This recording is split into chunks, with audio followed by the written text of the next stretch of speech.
स्वास्थ्य मंत्री इस्तीफा देवार असुविधा कौटी जो सरकारी डाक्तखाना 13 जन मृत्यु घटुची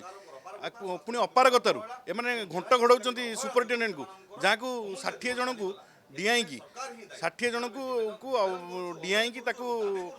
सुपरिटेडेट कराई से सस्पेंड होते बुर्ला मेडिकल कॉलेज रे तांकु प्रोटेक्शन देवारे कौन असुविधा होची तांकु गिरफ करा जिबा दरकार एवं स्वास्थ्य मंत्री इस्तीफा देवा दरकार तांकर अपारगपणिया लुचेवाई एवं जो घोड़ा बेपार करछंती ता देरु बंचिबा से यही नाटक करछंती एवं 13 जनक मृत्यु घटिला पुणी कौटी गोटे प्रमुख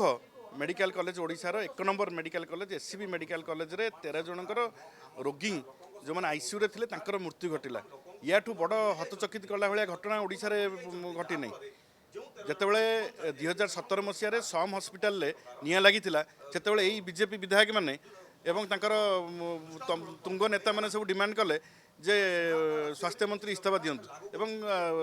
तत्क्षणात से तत्कालीन मुख्यमंत्री श्रीयुक्त नवीन पट्टनायक आमर जे मान्यवर मंत्री थे अतनु सब्यसाची नायक से निर्देश देते से इस्तीफा देते वर्तमान स्वास्थ्य मंत्री इस्तीफा देवार असुविधा कौटी जो सरकारी डाक्तखाना 13 जन मृत्यु घटुची पुणी अपारगतारू एमाने घंट घोड़ाऊँ सुपरिटेडेट को जहाँ को 60 जन को डिआई 60 जन को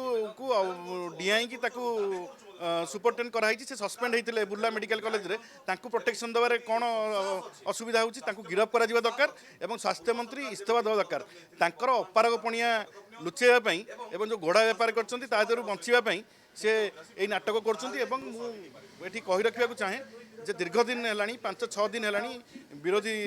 बीजेडी एवं कांग्रेस सीपीआईएम समस्त डिमांड करछंती जे स्वास्थ्य मंत्री इस्तीफा दिंतु सरकारी डाक्तखाना घटना घटी स्वास्थ्य मंत्री कौटी शोते अपारगपणिया स्वास्थ्य मंत्री पदारे पड़ूनी कि मोहन माझी अपारगपणिया पदारे पड़ूनी तुम गोटे जदि एससीबी गोटे प्रमुख मेडिकल कॉलेज ओडिशार सेठी जदि 13 जन मृत्यु घटुची सारा ओडिशा रे कौन अवस्था मेडिकल कॉलेज मानक आप भावुवे जो मैंने मेडिकल ऑडिट रिपोर्ट को सॉरी फायर ऑडिट रिपोर्ट को जो मैंने चापिकी रखी एक्शन नि जाऊ जे सुपरिटेडेट फायर ऑडिट रिपोर्ट को चापिकी रखी एवं सेठी जे फायर ऑफिसर थिले से माने जो सर्टिफिकेट देइथिले जोथि कि जतबेले यूज करिया को नर्स एवं स्टाफ माने यूज कले फायर जो बंद करिया पई निया को आयत्त करिया पई किछि फायर इंस्ट्रूमेंट काम देला नहीं तेणु मोहन माझी गोटे अपारग मुख्यमंत्री एवं स्वास्थ्य मंत्री होउछन्ति गोटे अपारग स्वास्थ्य मंत्री ये दी जन जाक जानी शुणी गृह को चलाउछन्ति एवं विरोधी कथा को कर्णपात करूना एवं आज आईवास करने खाली नाम को मात्र गोटे सुपरिटेडेट पोस्टिंग करछन्ति एवं जे इंचार्ज सुपरिटेडेट थिले तांकु किछि एक्शन मध्य नियागला नाही तेणु याठू बड़ दुर्भाग्यर कथा ओडिशा पई किछि न थाई पारे जे 13 जन लोकंक मृत्यु घटिछि सरकार निगोड़ निद्रारे शोइचन्ति कर्णपात करूनांती एवं निज अपारगपणिया को घोड़ैया को जाइकी प्रत्येक दिन गोटे गोटे दिने छोटिया छोटिया ऑफिसर ऊपर नहीं गले 3-4 जन ऊपर तापर आज सुपरिटेडेट पोस्टिंग करदे एक्शन नेलेनी तेणु निज अपारगपणिया लुचेवाई मोहन माझी सरकार 13 जन मृत्यु पूरा दायी एवं स्वास्थ्य मंत्री नैतिकता दृष्टि